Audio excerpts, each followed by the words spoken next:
So I guess we can go ahead and get started. I hope everyone's having an awesome holiday season. And like I said before, a lot of people couldn't make it. So this will be available on our YouTube channel among other social media platforms for you to watch afterwards. That will be the edited version.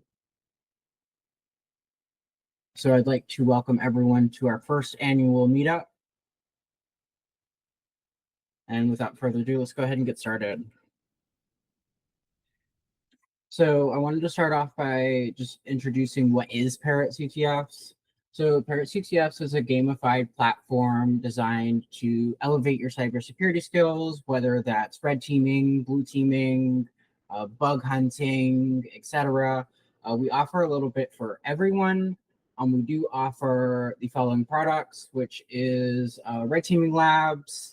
These are like Active Directory labs. These are desktop applications, mobile applications, various networks. We do offer Blue Team labs as well.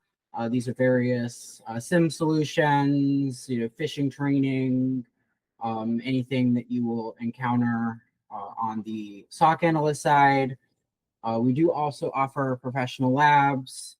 This is to aid towards web application penetration testing, API penetration testing, as well as some Active Directory and mobile and stuff like that. It is very helpful for bug hunters or anyone that's trying to get into the industry. And we do try to focus less on the CTF aspect and more on the realistic aspect.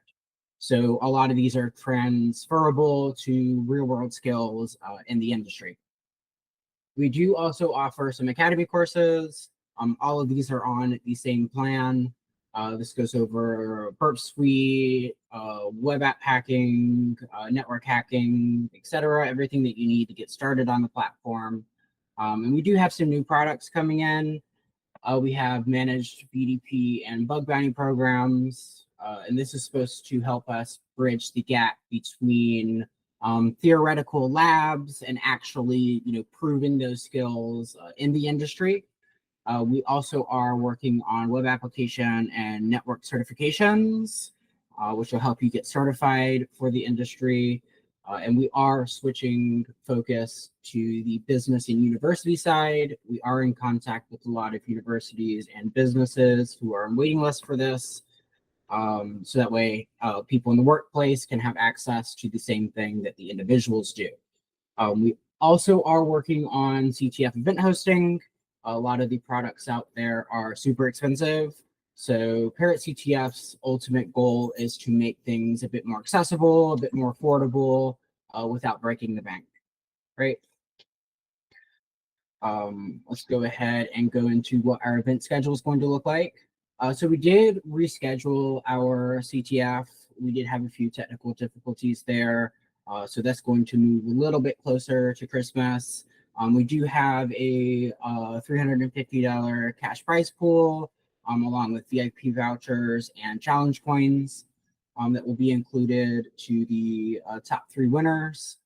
And our first talk will be from Malware, and that will be on introduction to static and dynamic malware analysis, likely some like reverse engineering and stuff. Our second talk will be by Ryan, or as he is known as Haxer. He'll be talking about researching proprietary IoT devices in the security research space. And then lastly, I will be talking about Opsec-Safe red team infrastructure, specifically the difference between having just regular old red team infrastructure up, and the difference between that and setting up some redirectors and stuff like that to make it a bit more harder to detect. If you have any questions, let us know down in the chat. If not, I'm going to go ahead and pass this off to Malware and his introduction.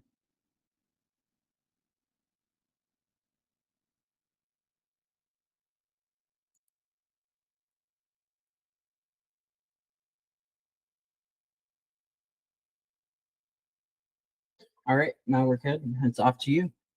So I'm going to be going over some Opsec-Safe red team infrastructure. I like to coin it blue team or SOC analyst worst nightmare, because it's a pain in the butt to actually analyze and catch these types of situations and scenarios. So let's go into it. Who am I? I'm the founder of Parrot CTFs. I'm also the founder of Voyager. Again, we went over Parrot CTFs a little while ago. This is a cybersecurity education platform, and our goal is to make things a little bit more affordable and accessible to people who may not be able to go to some of the bigger platforms that are like super expensive. And we offer about the same stuff there.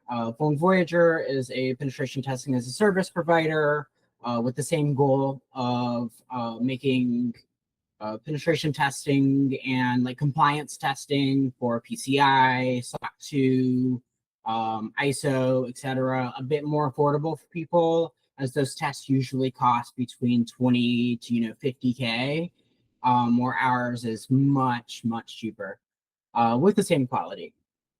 I'm also a penetration tester at Proprietary.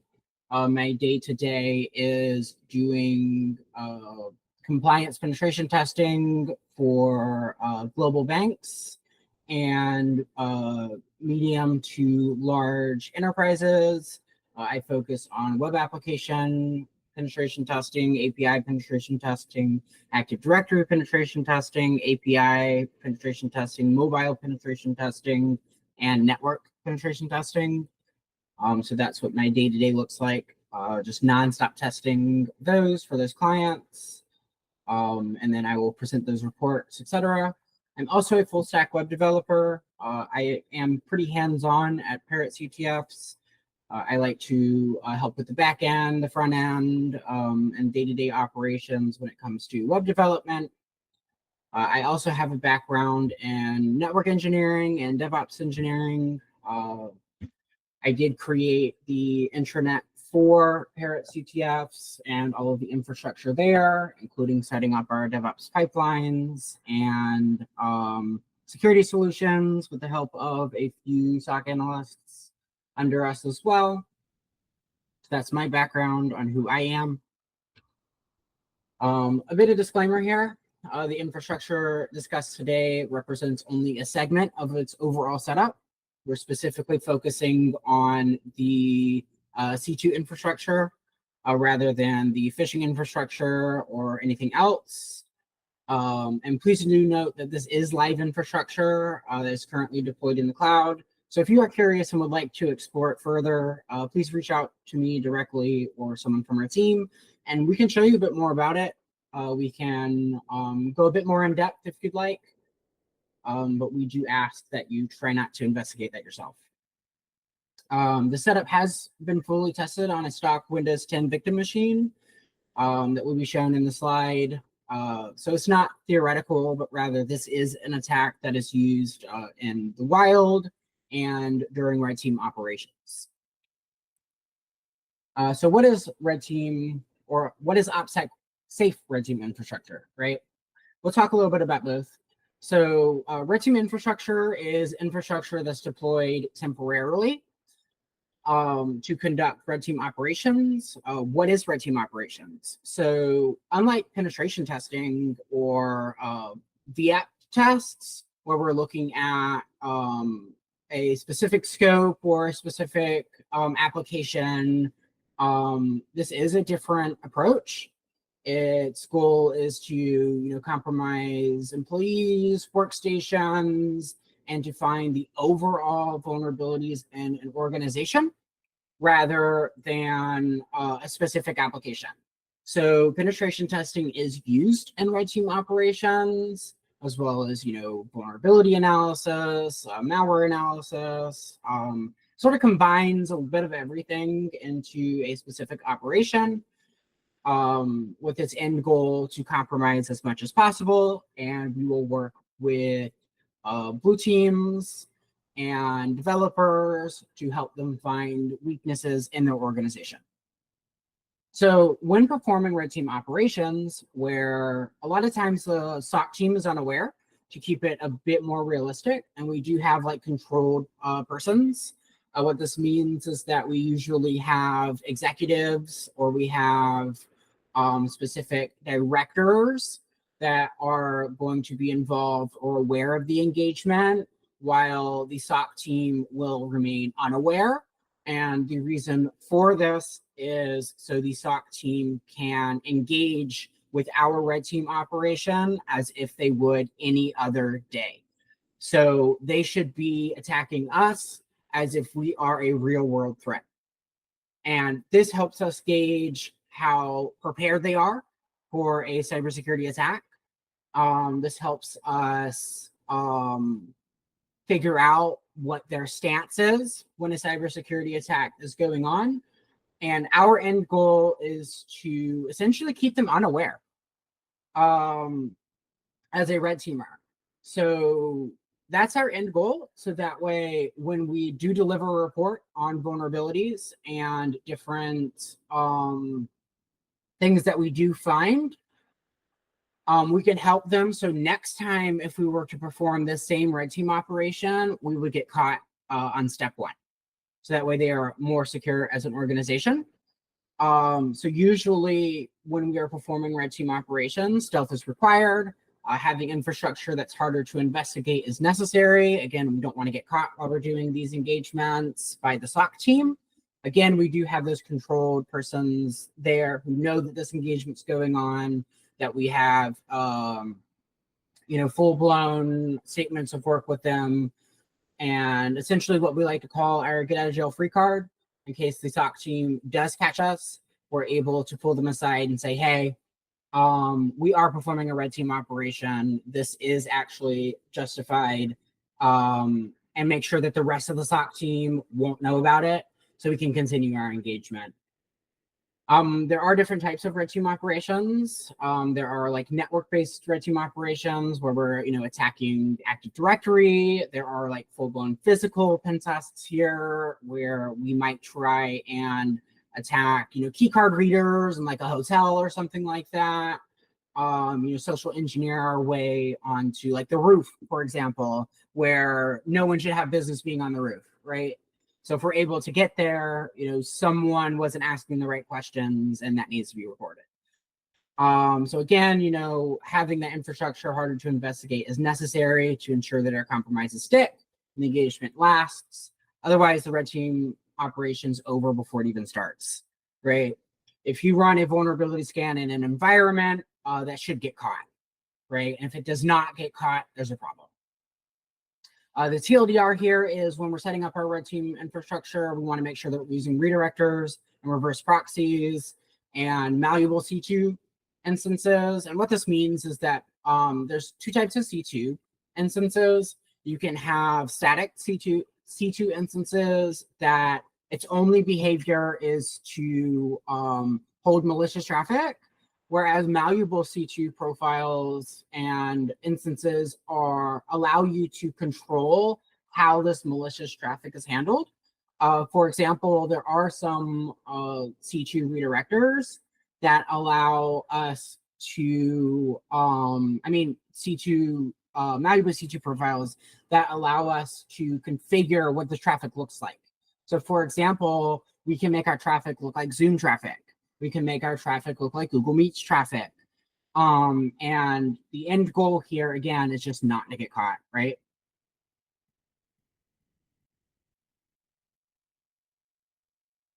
Moving on to our next slide here. This is what this infrastructure looks like. Right now in the cloud, there is a victim Windows 10 machine. That was our controlled test for this infrastructure.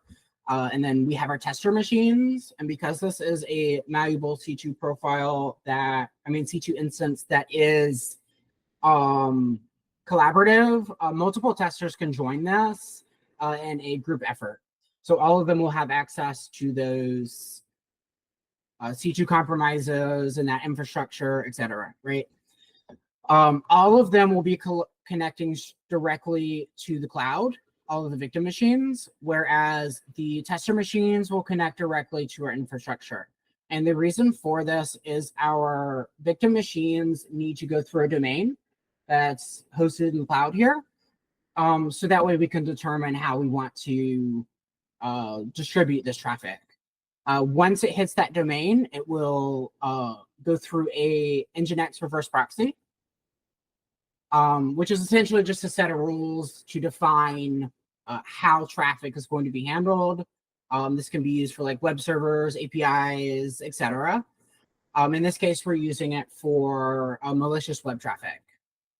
And then over here, we do have our main C2 server. We also have a payload server we will be talking about a little bit. And this is standard red team infrastructure. Just the only difference here is that ours is set up to remain undetectable. We do have a GoFish phishing server and an EvilJinx phishing server. GoFish is designed for phishing emails. You can hook up external SMTP servers like Mailgun. You can use Google's SMTP. And the ultimate goal of GoFish is to be able to capture credentials, and you can or capture whatever you configure in there. And then they will have active logs of who clicked on it, what their workstation was, their IP addresses, what they actually entered into these pages.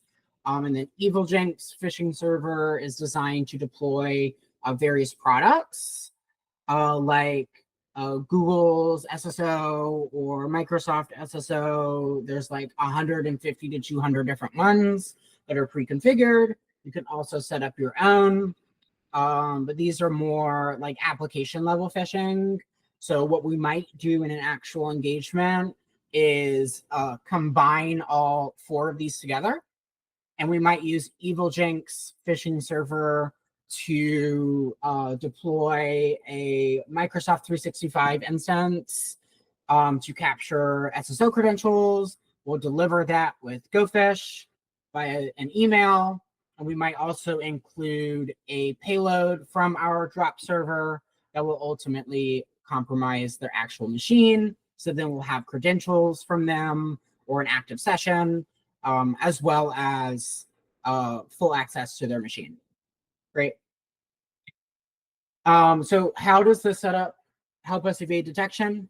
I did talk about this a little bit already. Using conditional policies and our reverse proxies allow us to define who we want to compromise.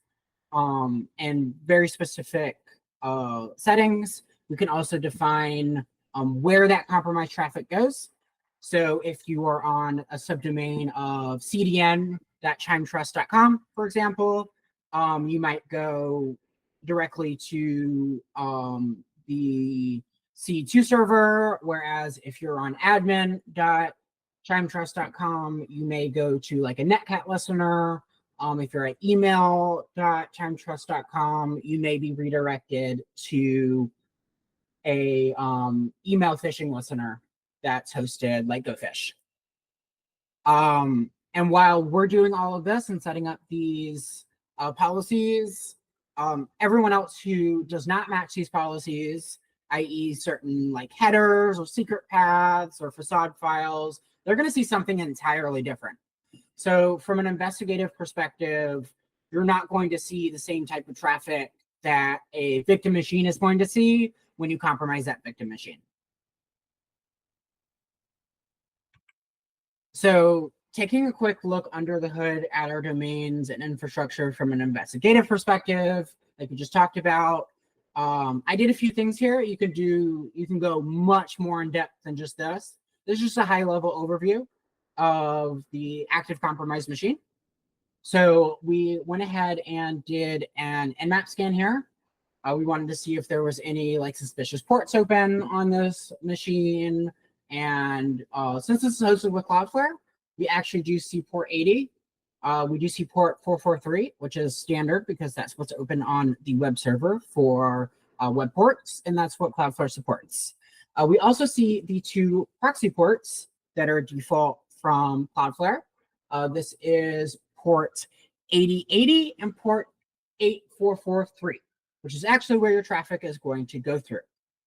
This is standard on most web proxies. If you look at like Acme's web proxy or FastCDN's proxy or There's a few others on there. I think there's like bunny.net is another one. They all have their own proxy ports that are going to be open, as well as their own like supported ports. So when you're looking at like compromises from an investigative perspective, you may want to open up their documentation and see what ports they actually support and what are the default ports, as this will help you figure out if their infrastructure isn't set up in our way. There will be a lot more ports open that shouldn't be open, right?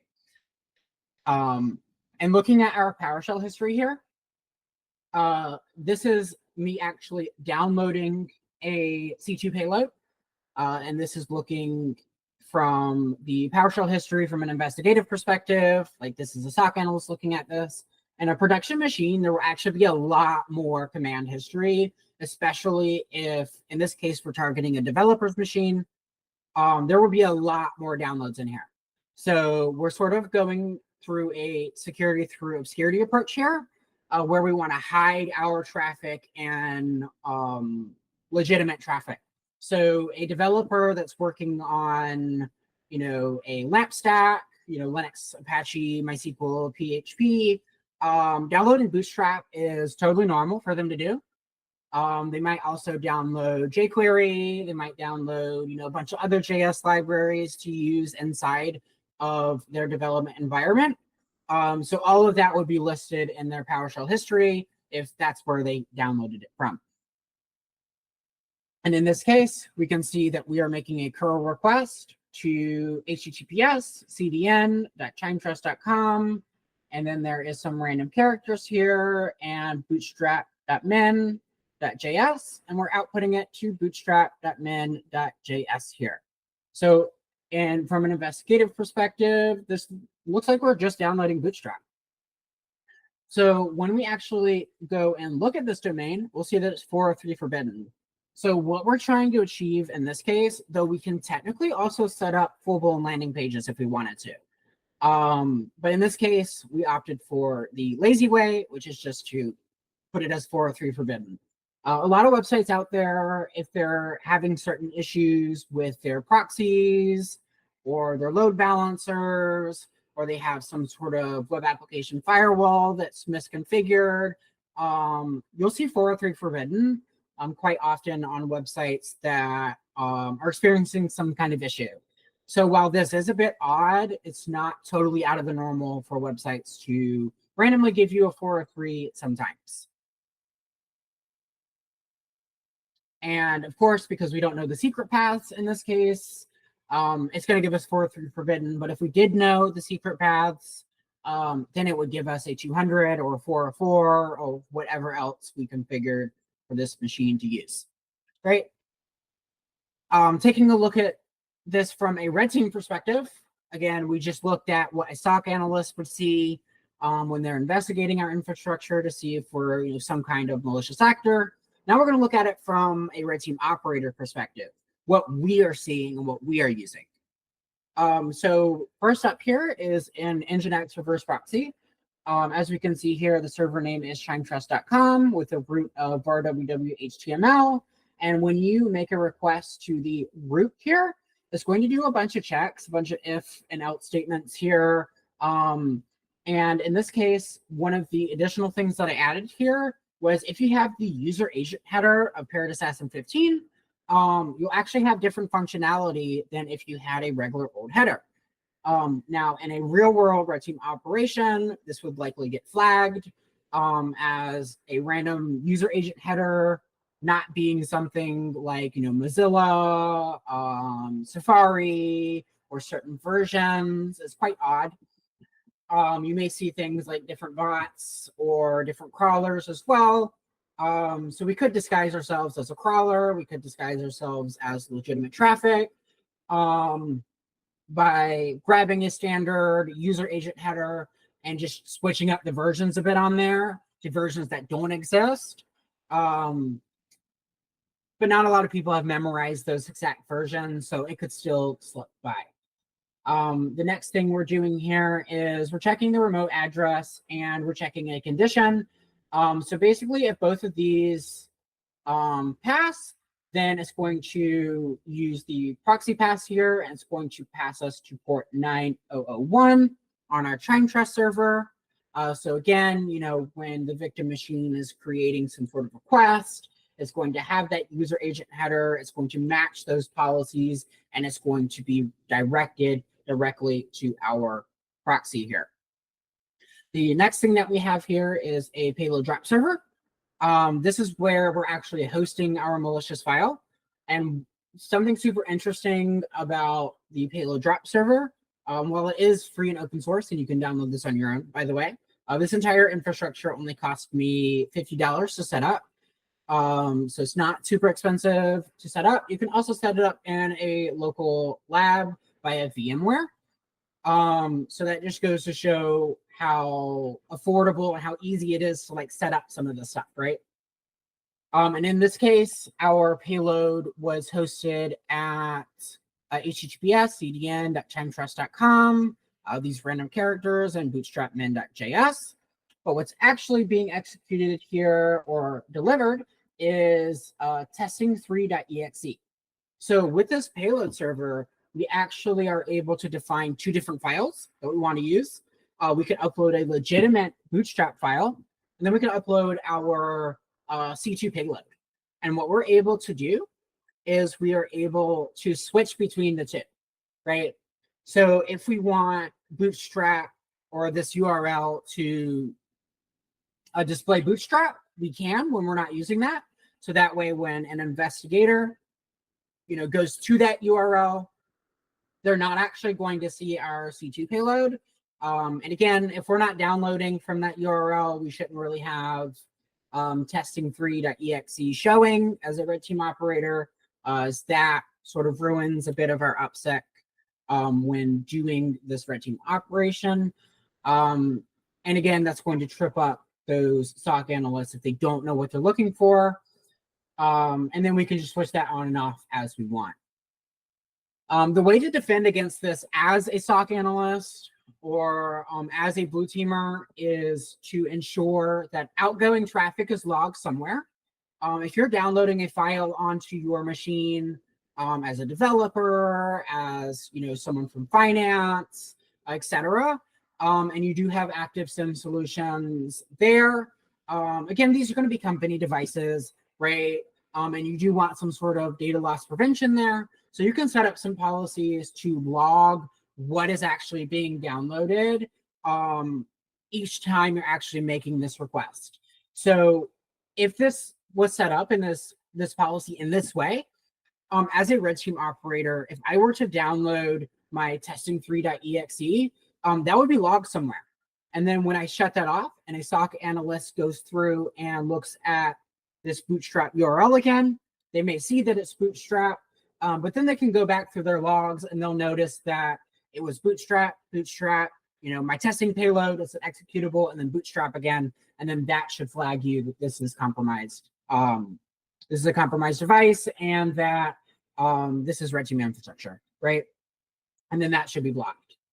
So going on to the Cloudflare portion of this, again, when I was going through the sort of investigative perspective, we did notice that the Cloudflare proxy ports were open, as well as 80 and 443. And that's because they are proxied in here. So Cloudflare does have these proxied, so you'll never interact directly with the IP address. Again, that's what that reverse proxy is for, is to define how this traffic is going to be handled once you actually hit that host. So again, the C2 server will remain hidden. So if our domains get blocked, we can usually switch them out to a domain that isn't blocked. So that way we can continue our red team infrastructure, and then just those other domains are now called what we call burned domains. So those domains are domains that have gotten caught. And sensitive engagement, we'll usually use process injection or DLL hijacking, and all this means is that we're moving our C2 payload to a trusted process like explorer.exe or notepad.exe. These are things that are trusted by Windows, and they're a bit more stable processes rather than having our C2 payload that Windows does not know and is going to likely flag unless it is a fully undetected payload. DLL hijacking is a library hijacking. So many Windows executables have something called dynamic linked libraries. And what this is extended functionality of an application. So for example, let's say you have notepad.exe, right? Well, notepad.exe needs a way to save files, right? So notepad.exe may have a file saver.dll, right? And this will be functionality to tell notepad.exe, how to save files. That's usually all DLLs are, just external libraries. And we can actually hijack some of those libraries in the case where applications are loading a DLL that doesn't exist. Is one way to do this. Oftentimes when developers are creating thick clients or desktop applications, as they're more commonly known, they will often remove DLLs that are no longer in use, but they won't stop the actual application from calling them. So what this means is that we can actually put our own DLLs in place of those DLLs that are being caught, and we now are part of that application. So we're a bit more trusted by Windows. So again, even if the domain gets caught, our malicious files removed, our compromises should usually stick if we're doing some process injection or migrations, going into DLL hijacking and sort of staging away from our initial compromise to go a bit more deeper into the machine and gain a bit more trust with that Windows machine. So even if everything gets caught, because we have done that extra step, usually it'll stick long enough to get some more stable infrastructure, i.e. switching out those domains. And in the case of this C2 profile automatically migrates things, and I've actually tested it to where about 10 to 20 minutes after everything has been removed and deleted, we still do have actually initial access to that machine, despite no longer having that payload, and our process is still actually active. And we're still hooked to that C2 machine, or that C2 server. So that's a quick look under the hood from a red team perspective. It's a lot to go over here. So let me know if you have any questions down in the chat, and I'll do my best to answer them. If not, we'll go forward.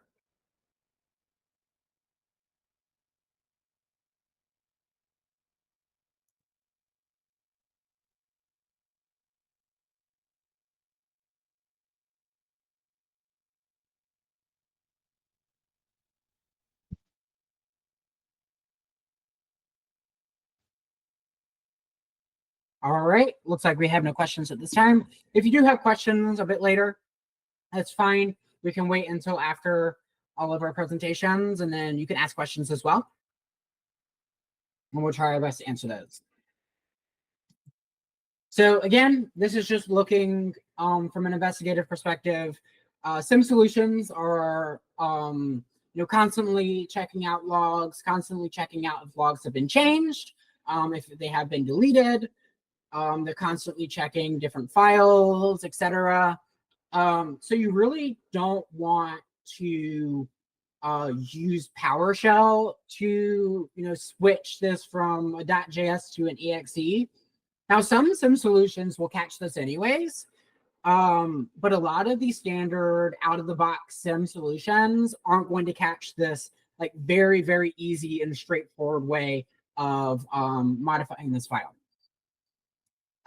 So as we can see here, we did go ahead and download a bootstrap.min.js file, but the problem from a red team perspective here is we cannot, on a Windows machine, we cannot execute a .js as an exe, right? On Linux, you can usually, name it whatever you want, and if it's an interpreter language, you can just sort of call that interpreter.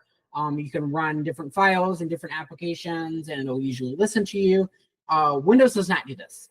You do actually have to have a specific extension in order for it to execute as that extension, right? So in this case, we need it to be an exe. So how we actually did this was we just opened the file manager. We were able to go to the properties tab and change that from a .js to an exe. And now we can actually execute this payload. And again, from a investigative perspective, this doesn't look super suspicious here. Just looks like they downloaded a JS file, and after we execute this, we can change it back to a JS file. And because it's already executed in memory, it'll go ahead and remain active.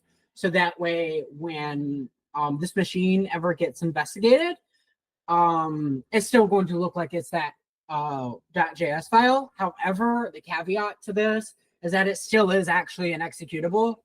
So when they do open that file and VS Code or Notepad or whatever tools on that machine, they will actually still see the executable data in there, and that can get you caught. So again, that's why we sort of want to migrate these processes, and we might delete these payloads on our own, so it doesn't look like it was ever there.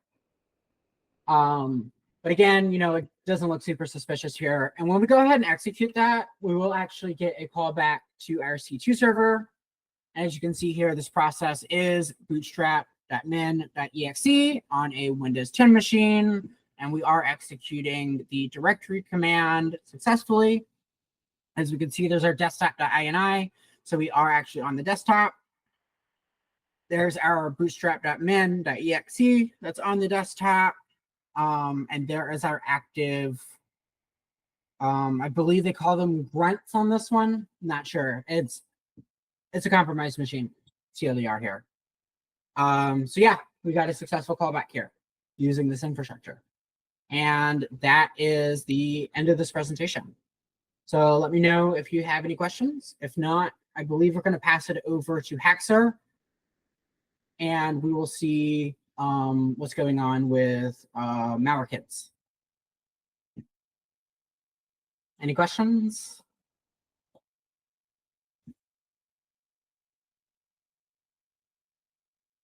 All right, Haxer, it's your turn. Hey, Parrot, can you hear me? We can hear you, yes. Okay, cool. I am going to screen share real quick. Yep, I'm going to stop sharing on my end so you can take over.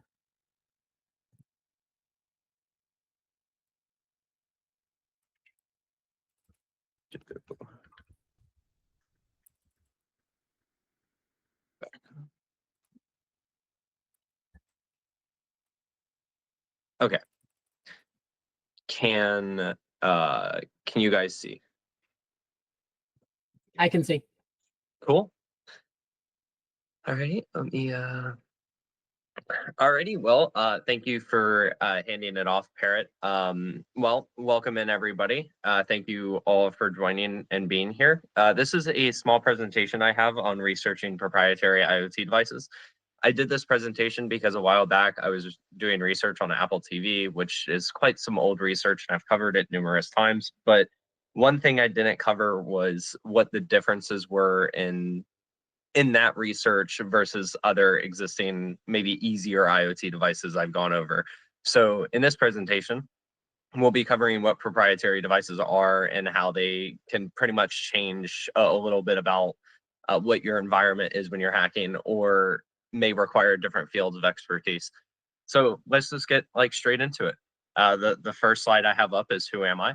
For those who don't know me, I have experience in security analyst work, development, reverse engineering, code auditing, and a whole bunch of other fields. I've kind of been all over the place. I'm an author of a few books, and I've spoken for a few events like B-Sides and the Fort Myers SpaceSec meetups.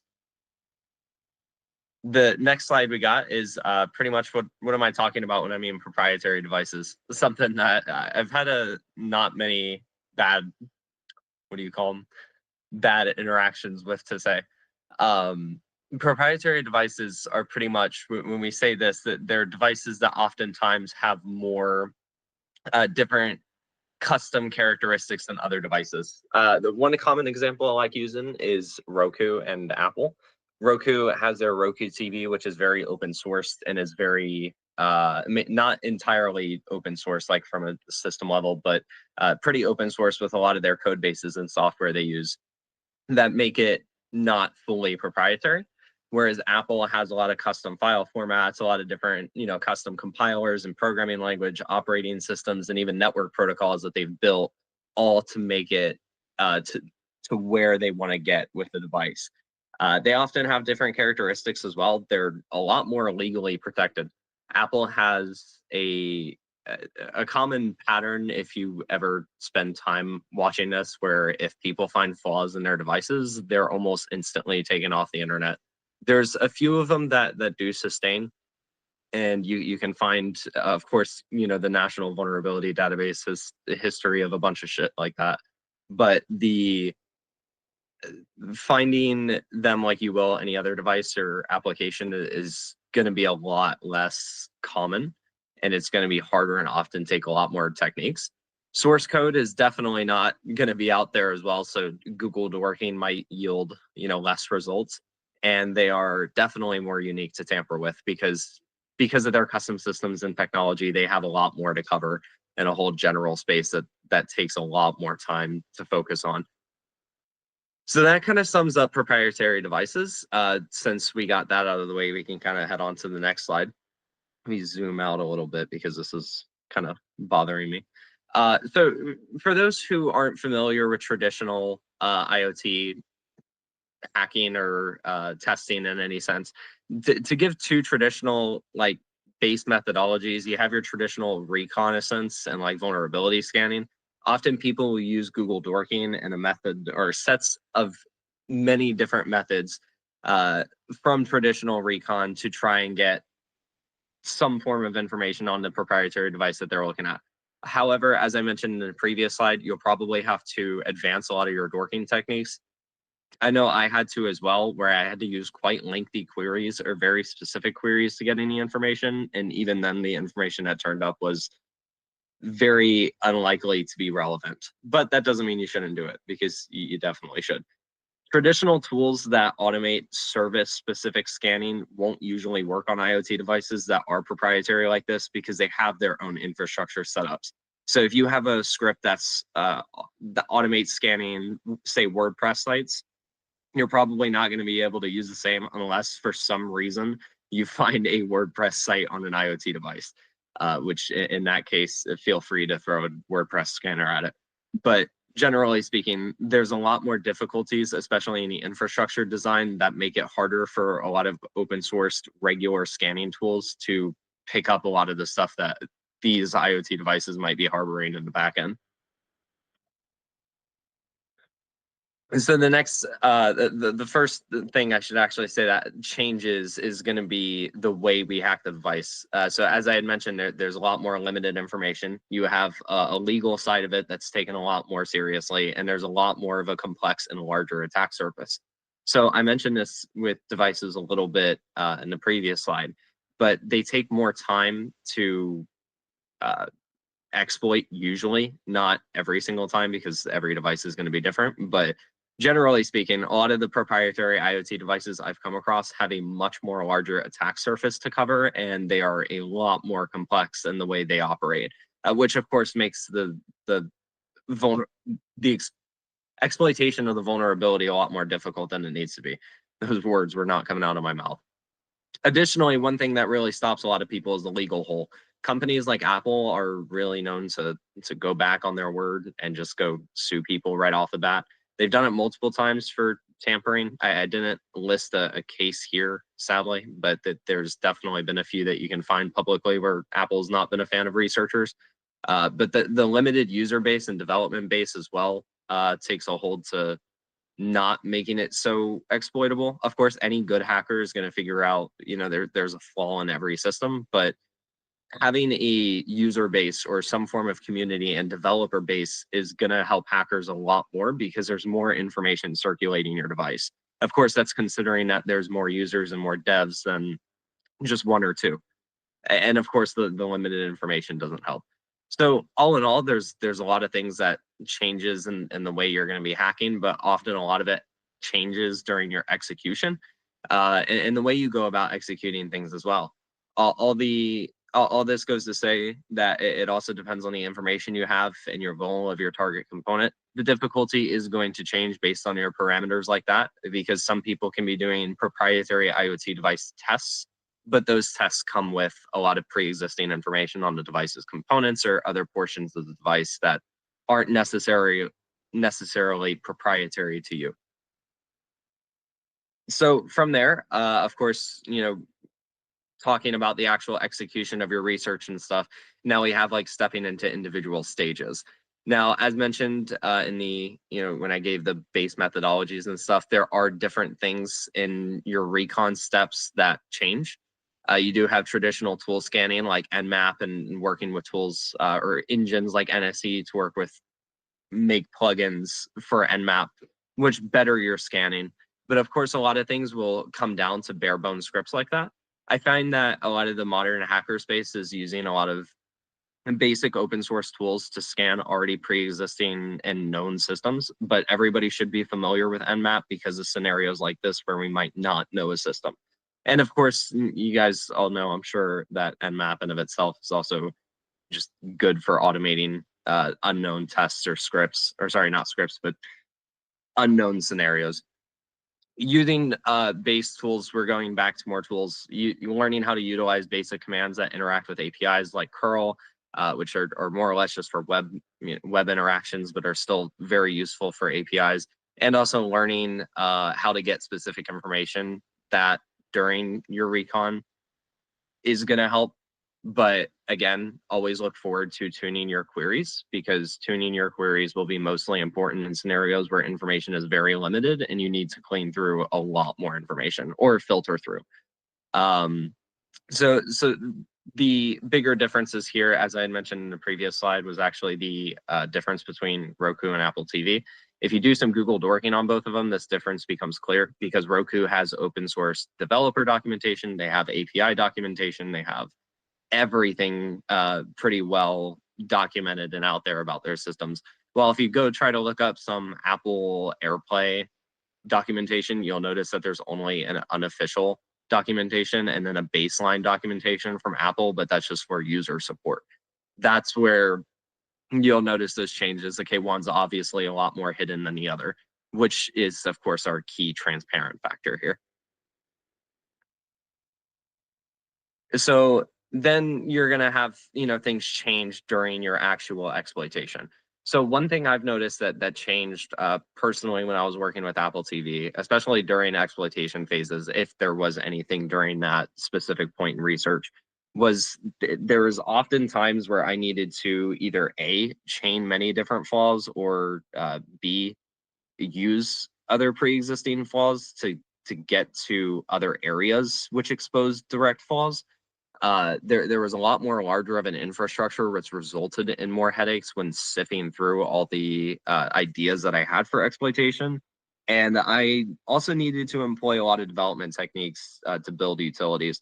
A lot of people don't talk about this part of hacking directly in the way they should, but programming isn't something that everybody needs. But in scenarios like this, it helps because there's nothing pre-existing out there. So when you're looking at a proprietary device and you see a new system that you haven't seen before or isn't really well documented out there, there's most likely not going to be a lot of exploits on it. So of course you're going to have to do, your own skilling and building of that exploit script. In this case, they weren't exploit scripts that actually helped me. They were automated tools or assistive technologies that were built alongside of the infrastructure. So a lot of times, one of the oldest examples I could give is actually a file format I came across, which was proprietary. There were a few parsers on it, but it didn't work for the versions, and it seemed like nobody had any good answers. So I used Go to build out a small script that, I can't say small, but a decent script that could run on my local machine and could generate and parse those file formats. Now, of course, without that tool or without that experience, I probably would spend days constantly reverse engineering the same file format, or at least going by hand and paper, which is something that, believe it or not, is still very strong in today's research world.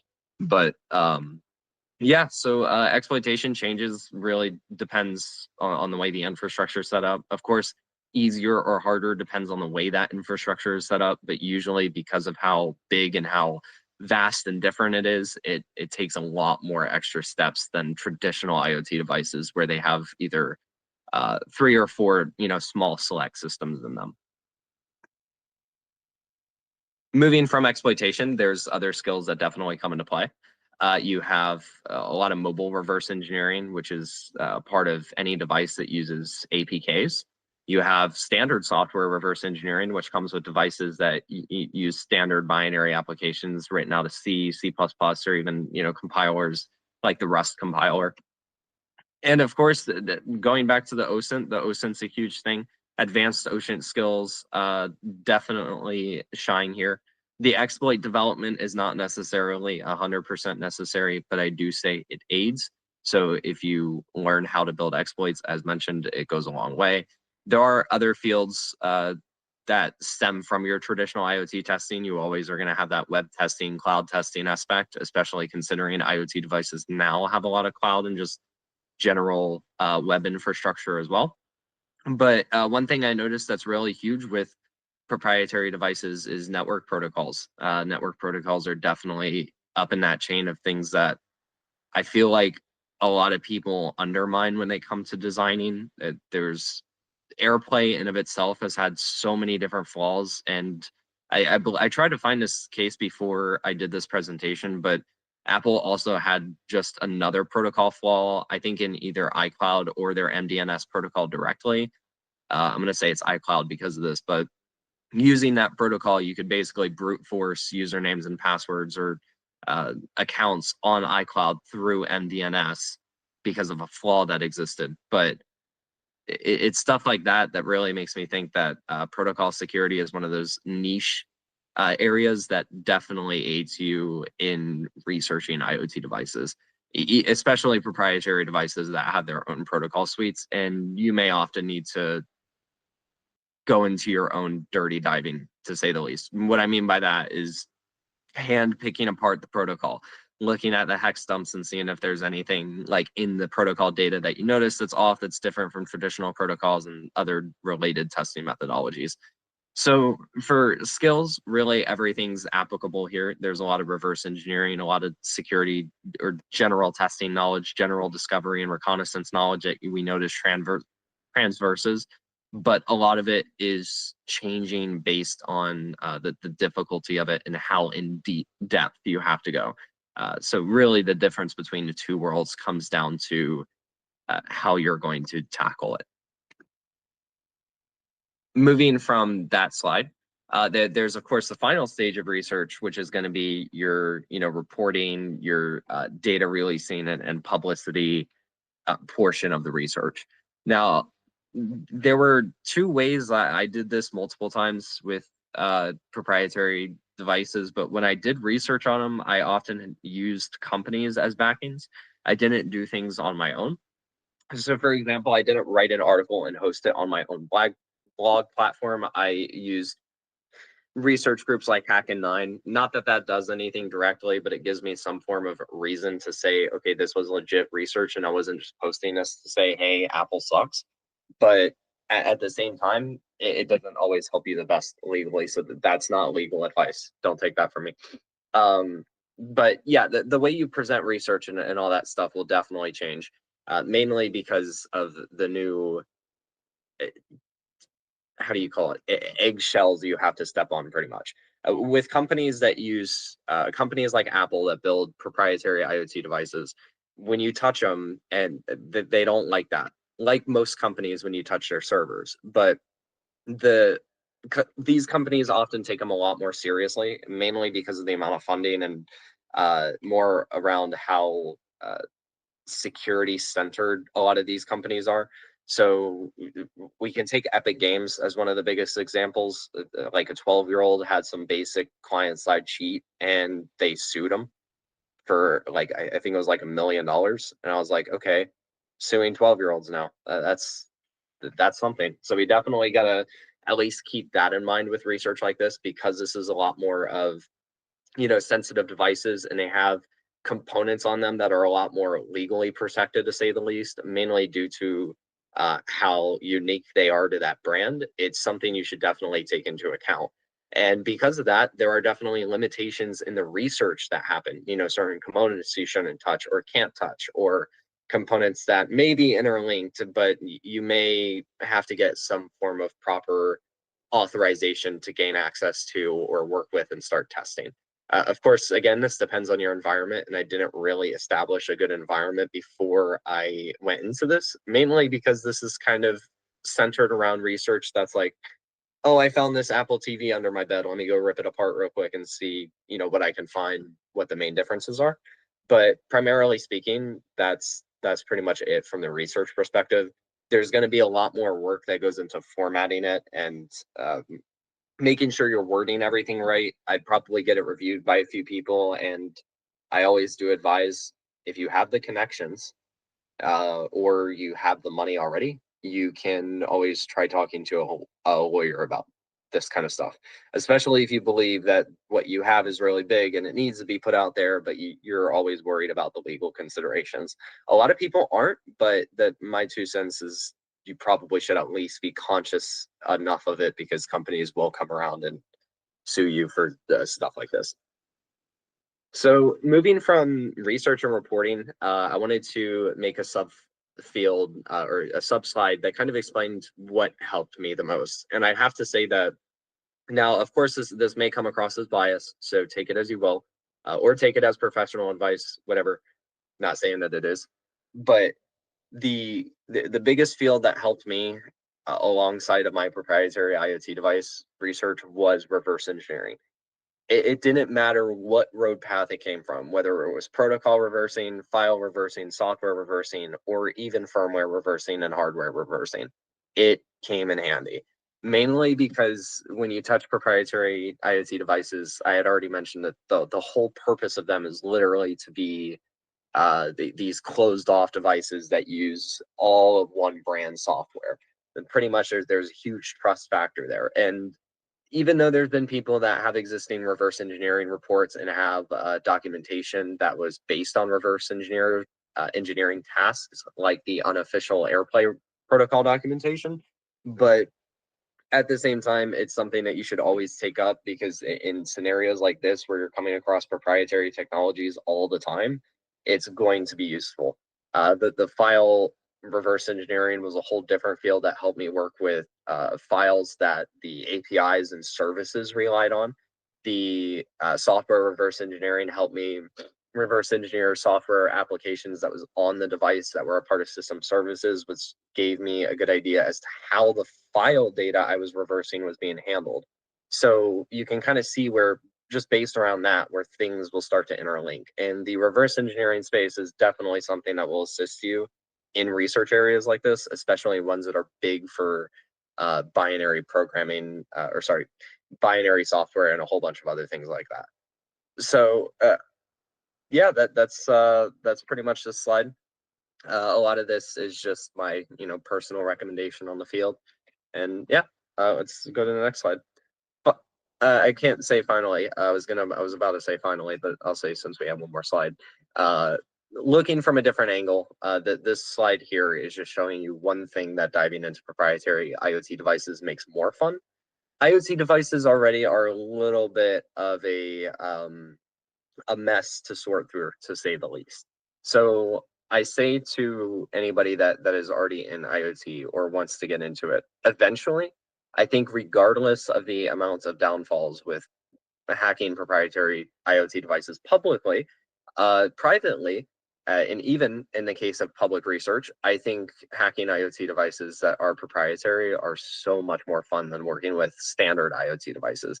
Of course, if you are a beginner and even an intermediary level, you're always going to want to, hop on the occasional TP-Link router or something. But the exploring proprietary IoT devices gives you so much more vast niche experience that it makes you quite flexible in real world, more sophisticated or more simpler real world environments. It kind of swings both ways because it exposes you to both. But of course, again, I can't vouch that this is every device, because this is going based on specific brands like Apple, Microsoft, Google, a lot of the higher end brands that use their own software. So it helps you look from a new angle, mainly because of those fields it exposes you to, and because of that carries on and translates into other areas of tech and cyber. And finally, I just wanted to make another note on the legality aspect. I know I'm over here like a lawyer or like some grandpa over here, but definitely when you do take into account researching these devices, be conscious about what you're doing. Of course, I don't give out legal advice or anything like that, but going out and then hacking a proprietary device and then bragging about it on Twitter is not going to help you for your research. It will definitely end you up in a few legal scenarios that aren't fun. Proprietary IoT devices really all in all aren't this bad. The reason I'm just expressing it a little bit is because I've messed with brands like Apple and Google, and those brands are not, they don't play around. And I've had people come up to me too and talk to me and converse about my research. And the research I did with Hacking 9 on IoT devices, specifically towards Apple, was something that got people interested in Apple. But during my research, there was also a lot of things I came across that were considered unethical or considered not legal in a sense to proceed with. So in that case, I had to drop it. And I think that there's a lot of people out there that see one thing and then instantly go into it head first and ignore a lot of the conscious thoughts that are afterthoughts, mainly because of the hype, which is totally normal. So that being said, I just wanted to make that last ending note that says, the moral of the story, do not take risks where you do not accept the consequences. The risk of hacking a device, publicizing it on Twitter, and then getting arrested for it. Or maybe not arrested, but we'll more lean on the side of sued. And finally, that's my presentation. Yeah, this is pretty simple today. Nothing too overly complex, but to conclude, attacking entirely proprietary devices can be difficult without RE.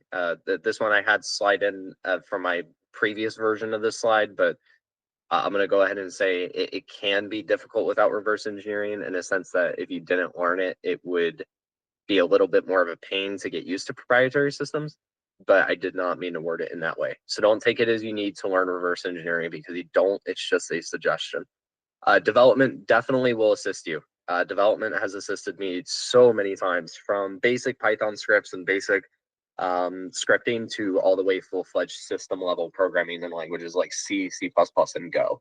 Now, of course, my experience in development also ranges. So it kind of ranges all over the place. So the language choice isn't necessarily something you need to focus on, but regardless of the matter, knowing how to put logical scenarios into some form of code is always going to help you, especially here in scenarios where you don't have public Python scripts or Bash scripts to automate processes or anything like that. Of course, as I had mentioned, exploring the device cannot be easy.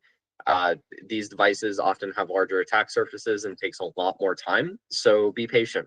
The end results aren't always going to pop up right there. I think it took me 3 months to find even the smallest thing on an Apple TV. So it definitely took me a lot more time than I had wanted, but that's due to their attack surface and how big and massive their software palette is. I guess you can put it into words there. OSINT is a lot more difficult for sure. There are definitely a lot more legal concerns that comes with also looking up that information. So, we're all familiar with the issues with dorking. There are really not a lot of unethical considerations, but a lot of companies always make that one case that, oh, well, you tripped in our cloud environment, or you found something on Google that wasn't supposed to be public, and oh no, there you are, unethical for finding it or coming across it. Hashtag Google algorithm issues. But yeah, so that pretty much concludes hunting IoT, proprietary IoT devices specifically. And thank you guys for all coming, and thank you, Parrot CTFs, for letting me host. Yeah, no problem. I did also want to mention here, just because I did not see this on the presentation. If I did, or if it was on the presentation, I didn't see it, my bad. But I did want to mention here, like, the end goal of these security research like scenarios is to find vulnerabilities and ultimately report them so companies fix them, right? Because a lot of these companies out here are very anti-security research, and they're the same companies that aren't running pen tests. They're the same companies that aren't running VAP tests, don't have bug bounty programs. Those are the same companies that don't really care overall about their security until you bring up a security issue. Then when you bring up a security issue, now they're ready to sue you, and they're not up to date that, hey, it's 2024. It's not a matter of if, but it's a matter of when you get compromised. And a lot of these security researchers are finding full-blown CVEs, they're finding, remote code executions, they're fully compromising devices, they're creating full-blown worms. These are all like proof of concepts to show that, hey, your device is not secure and you should do something about it. So whilst in some cases you can reach out to, I don't think Apple will ever give you this, but I know that some companies out here, if you just reach out to them and let them know, hey, I don't want any bounties for this, but I did find a security vulnerability here, and I wanted to report it to you so you can get this fixed. They sometimes they'll actually send you merch, and sometimes they'll give you a bounty anyways, if they don't have a bug bounty program. And it's usually the big, like, oligarch type companies that are always, first to sue you, whereas a lot of the medium and smaller companies will thank you for your service, and they are very, very happy for you to do that. In some cases, they'll give you authorization, as long as you're not poking around too deep into something that you should not be poking at, right? So definitely try and get that authorization first. But as ethical hackers and penetration testers, if we see something, we're trained to say something, right? If there's a remote code execution somewhere, you obviously don't want to just sit on that, right? Because one day someone else is going to find that, and then they're going to use it for something malicious. Whereas if you reported that and it got fixed, they can't use it for something malicious. So I just wanted to add that a little tidbit into there. If a hacker wants to add anything else to that. No, man, that was actually that was directly on point, and I did not put that in a presentation, but it was definitely in my mind because that was important. Yeah. So thank you for covering that. Yeah, for sure. And there's always going to be legal considerations and private security researching, public security researching, or even when you're doing full-blown pen test engagements with clients. I mean, we've worked with clients before. Or I've worked with clients before where they wanted to sue us. And they're the ones that act for the pen test engagement, So, it's sort of something that you can't like escape. It's not a matter but if. It's not a matter of if, but when, right? So just keep that in mind. All right, Malware Kid. Are you ready to continue your presentation? And after Malware Kid's presentation, I did notice that Google Meets did not allow you to actually use the chat, despite me giving those permissions. So what we'll do instead is at the end here, if you raise your hand during this Q&A, we'll just invite you in to ask your question, and then we can answer it then. All right, Malware Kid, you're up. Okay.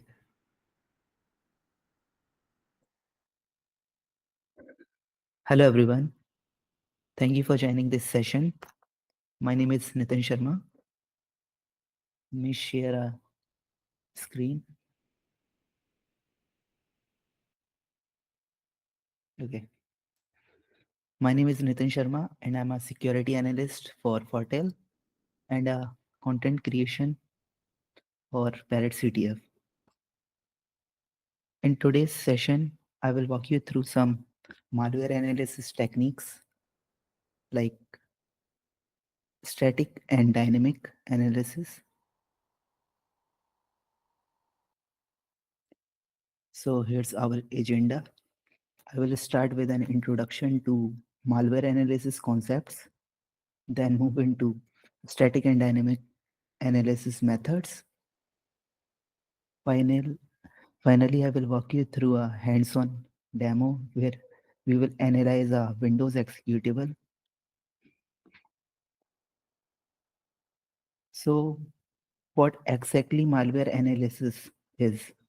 In simple terms, it's a process of dissecting a malicious file to understand its purpose, behavior, and how it might impact a system. The goal of malware analysis is to understand the threat landscape better and create appropriate detection measures. For example, malware analysis help us develop indicators of compromise which we can use in threat detection system. Types of malware analysis. There are two types of malware analysis techniques we will focus on today: static analysis and dynamic analysis. In static analysis, this involves examine the malware without executing it, often by analyzing its code structure or metadata. It's a safer way to understand certain characteristics of malware without risking infection. In other hand, dynamic analysis, this technique involves running the malware in a controlled environment or sandbox to observe its behavior in real time.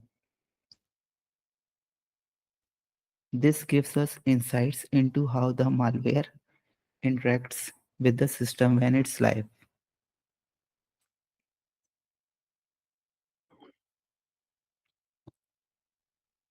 Setting up a malware analysis lab. Before diving into analysis, setting up a safer environment is essential. I recommend using virtual machines to isolate malware from your primary system.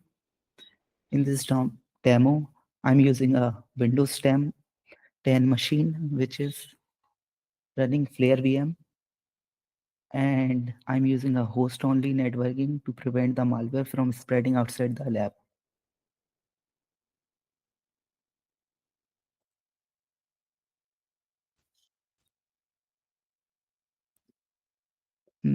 Essential tools for analysis. In static analysis tools, we are using PE Studios, strings, and Detected Easy to inspect the malware's structure and metadata. On dynamic side, we will use Process Monitor, Process Explorer, and Wireshark to observe the malware's behavior and network activities.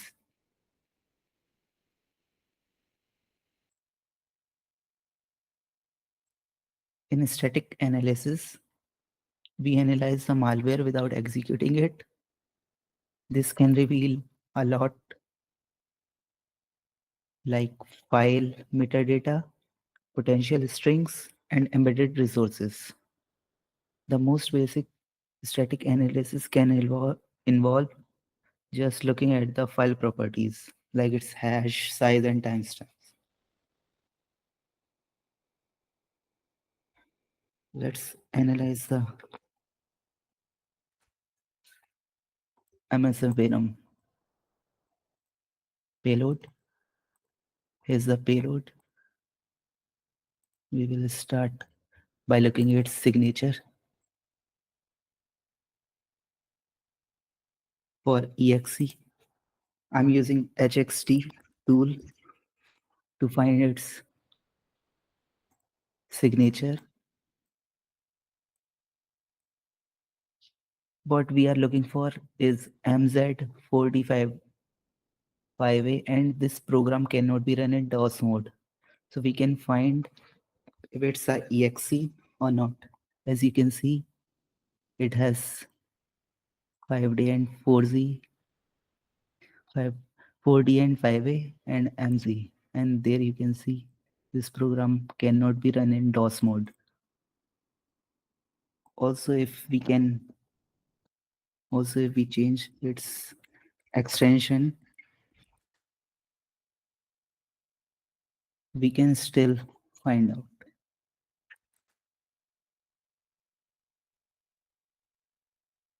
Look, it's same. By changing its extension, it's not change its behavior or like executable.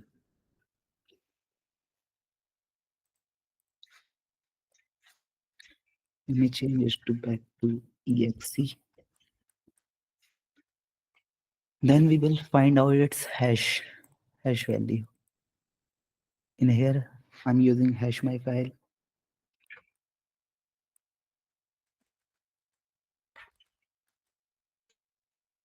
So we can submit it on virus total so we can see its reputation.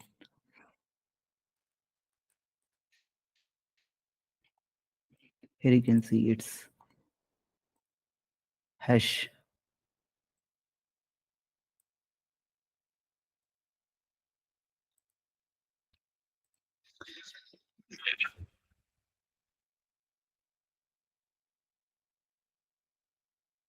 Let's search for the hash we get from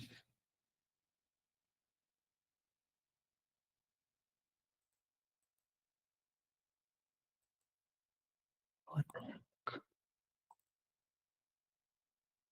We'll using this one. Let me copy it and put it in virus total.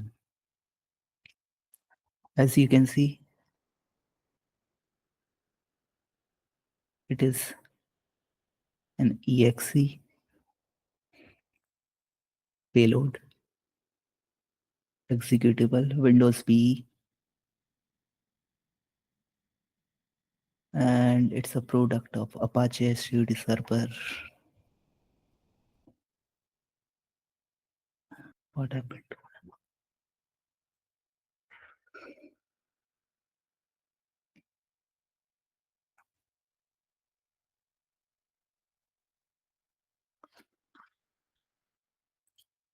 Now let's check strings.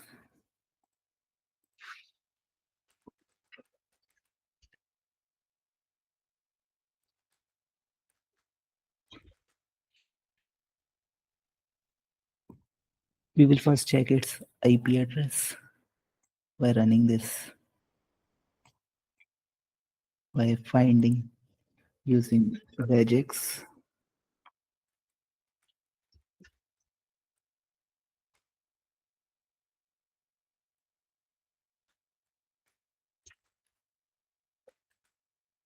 It's running on localhost. As you can see, we can also find URLs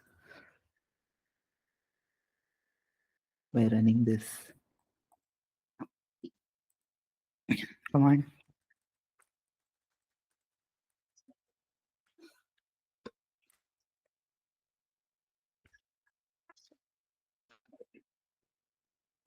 As you can see, it has this URL embedded.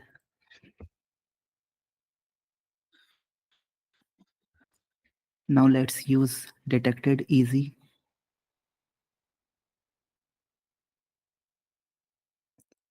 to find out some more.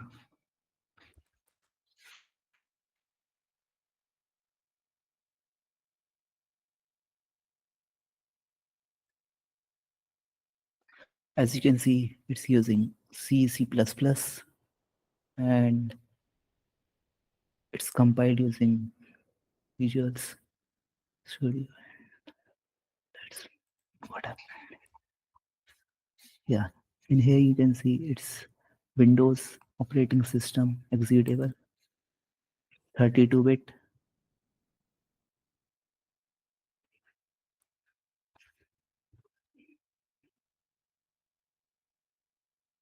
You can check hashes also using detected easy.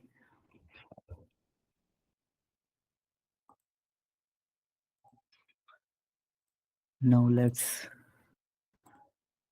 open this malware in PE Studio.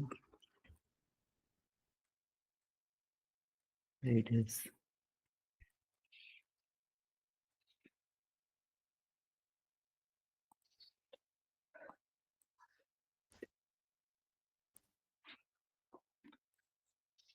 From P Studio, we can see its first byte, which we saw in HXD, 5D, 4D, 5A, and MZ.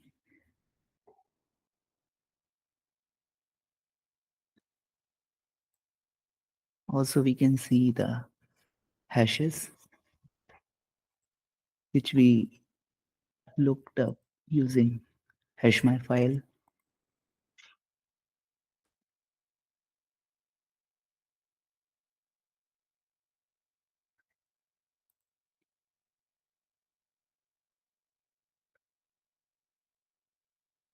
We can also look for strings like that.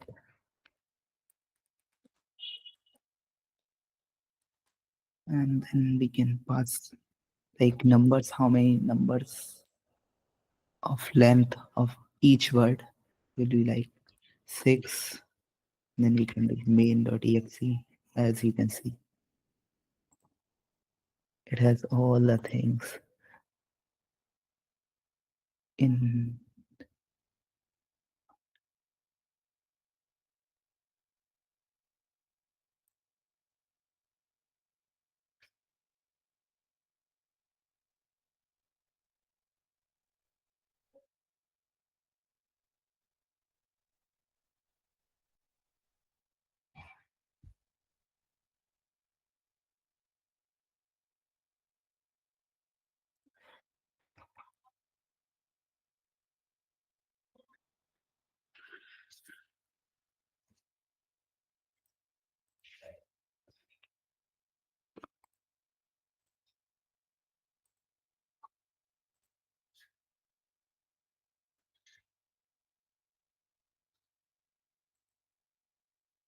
We have seen P Studio.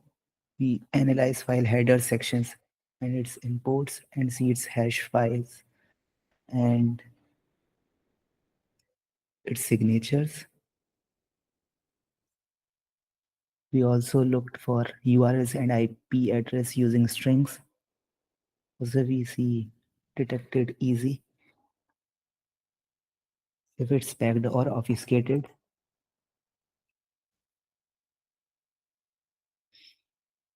Let's move to dynamic analysis. In dynamic analysis, we observe how malware behaves when execute. This often requires monitoring process, network activities, and registry changes. Since this can be risky, remember to run only malware in control environment like we are using virtual machines.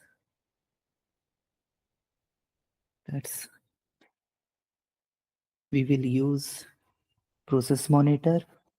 In process monitor, we will see file and registry changes, the payload attempts, and pay attention to any suspicious activity like file creation and modification.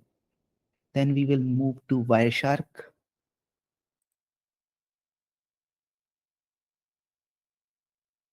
We will launch Wireshark to capture network traffic, and we will see IP addresses and ports which they tries to connect. And then we will see then we will run process explorer, which help us monitor the process spawned by the payload like a child process if it's tried to inject another process. Let's try it out.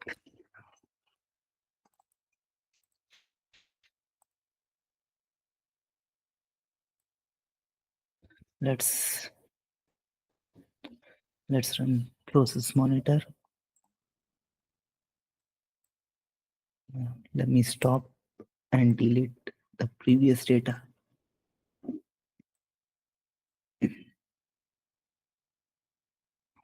What happened to my mouse?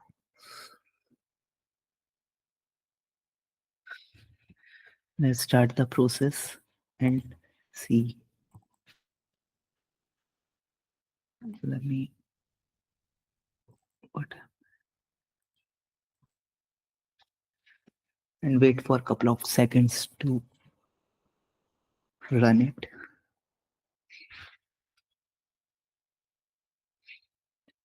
Let's stop and look for the process tree and see if it is spawned any child process. There is no child process, but you can see it's run, and the description it's saying is Apache Vent command line utility, which is MSF Venom payload.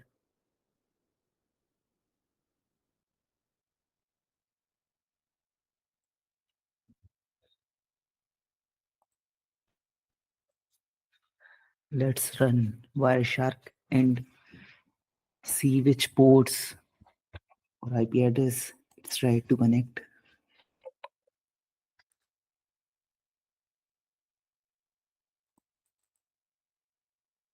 Let's stop.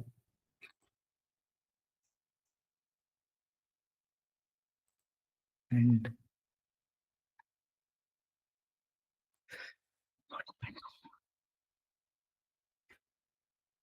let's make it here so you can see it.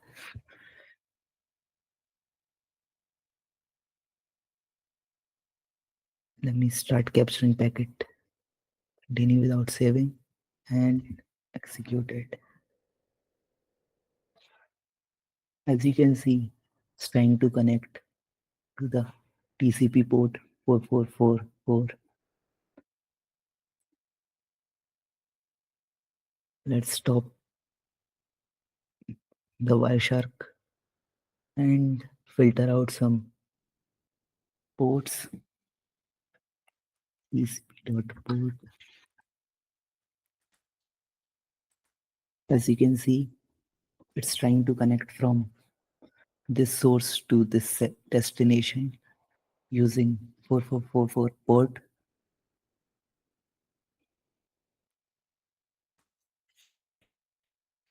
But it didn't connect. As you can see, only sync and tag, no connections here.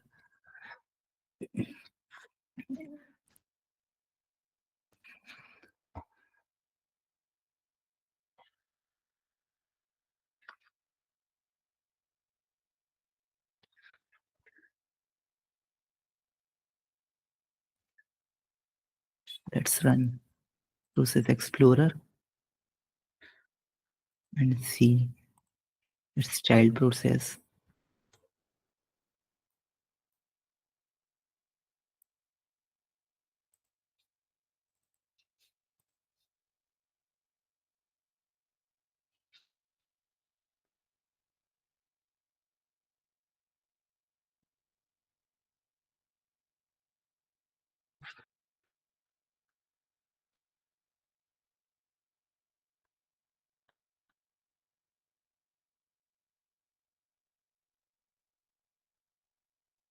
It dropped because it's not connected to the attacker's machine.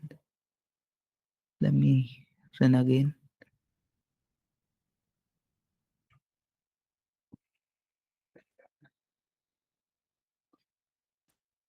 And see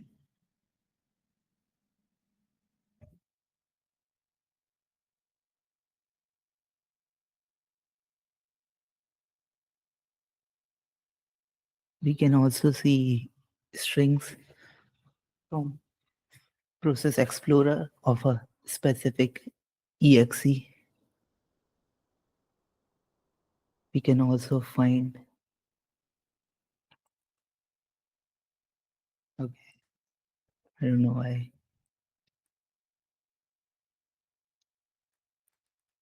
We should find this. Yes, you can see this program cannot be run in DOS mode. You can see it and stopped out as it's not connected to the attacker's machine.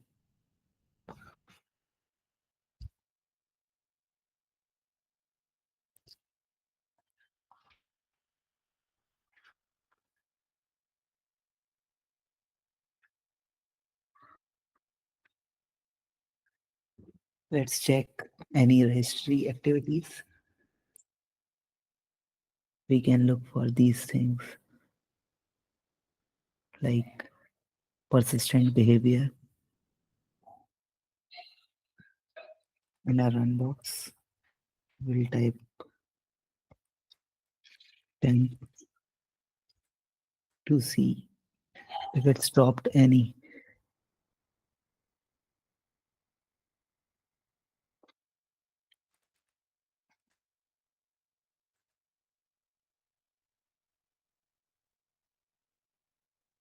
As you can see,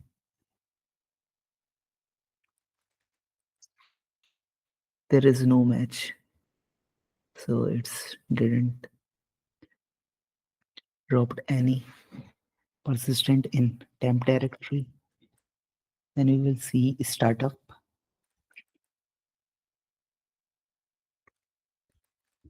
folder. As you can see, there is also no persistent file. And lastly, we will see common folder.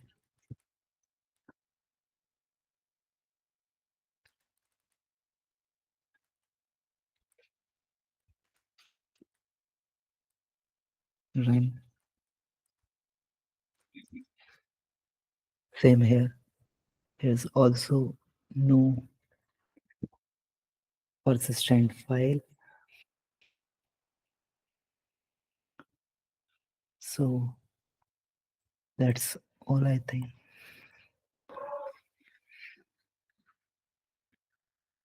To summarize, today we covered both static and dynamic analysis technique for malware, including how to set up a lab and safety analysis. Malware behavior. Remember, static analysis help us understand a file without running it, while dynamic analysis observe its action in real time. Thank you all for joining this malware analysis session. I hope it helped and gave you a foundation to start practicing on your own. Thank you.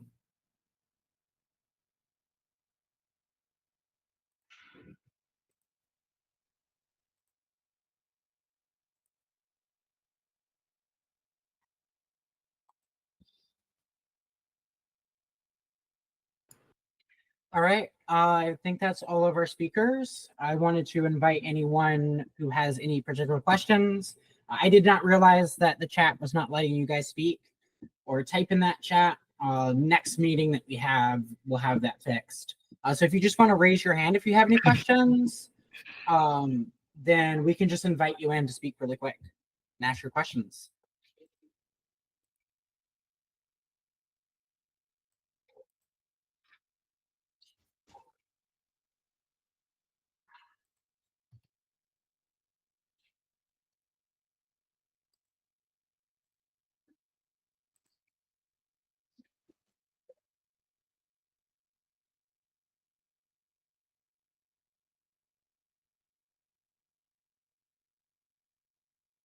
You should be able to speak. Okay, hello guys. I'm 11 Hello. and I'm a bit late in this meetup. So I have one question, maybe two. Because I was not here, I didn't know that it was Metasploit generated malware. So I was asking if I can get the details later on how it was generated. Maybe I can try to analyze it on myself because I wasn't there. Also, it's nice that this meeting is recorded and I can actually watch it later, and I appreciate that. And that was a very good presentation from Nitin. So, GG's, and I'm waiting for the CTF. Yeah, for sure. So this will not only be recorded, we're also going to edit this and post it to our YouTube channel and chapters. And I do believe that Malware Kid was just having a bit of technical difficulties during the beginning. So we're going to edit that in to his presentation that he just had, where he did actually show how he generated that payload. So that should answer your question. If not, you can reach out to him, or he can reach out to you and you can have that discussion. I don't know if you knew this though, but we did go ahead and reschedule that CTF. There was a few issues that we were having with it. So if you just keep an eye out on our socials, we'll let you know when that starts. That's not going to be in the main platform. That's actually going to be in our event hosting. So we'll send you a link. And I believe I have you on Discord already, so I can send you a link as well, if that answers your questions. That's good. For sure. Yeah, it's cool. What's next?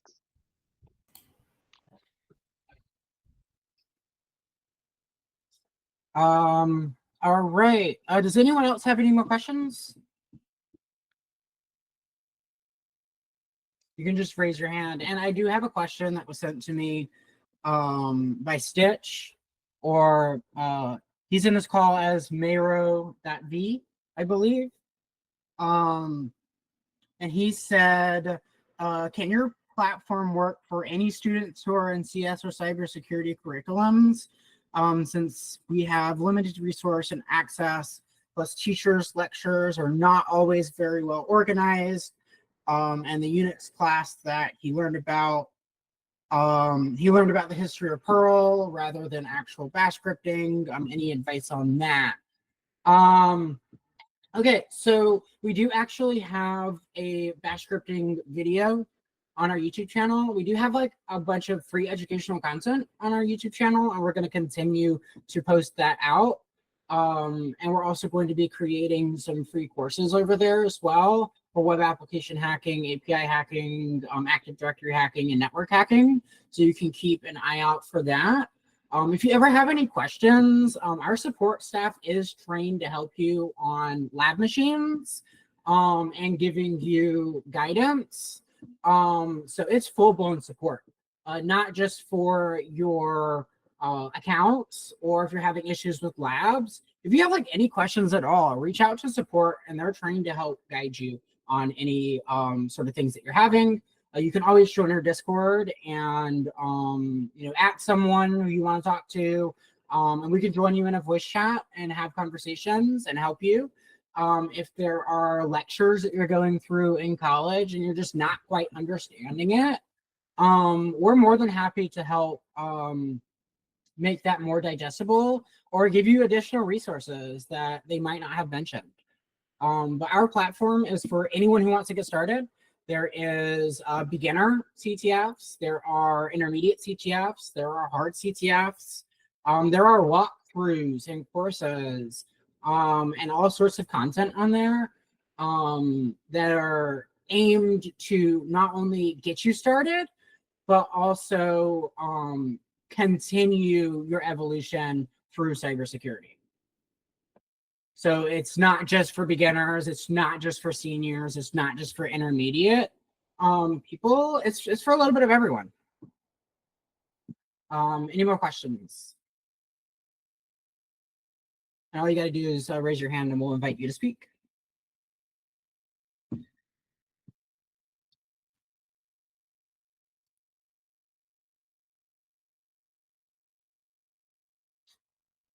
Okay, looks like there's no more questions. I would like to mention that despite us rescheduling this ETF, there are prizes for it. I believe I talked about this a bit during the beginning here, but there are cash prizes. There are VIP vouchers that you can get. First place winner gets a full year of VIP. We are shipping out challenge coins as well for when you work on those CTFs, and that's for while those are listed for the winners, just like we did with our DEF CON CTF, anyone who actively like completes the CTF will get one as well. So it's not just for the winners. That'll be for anyone who actually completes the CTF and participates in that. Any more questions from anyone else?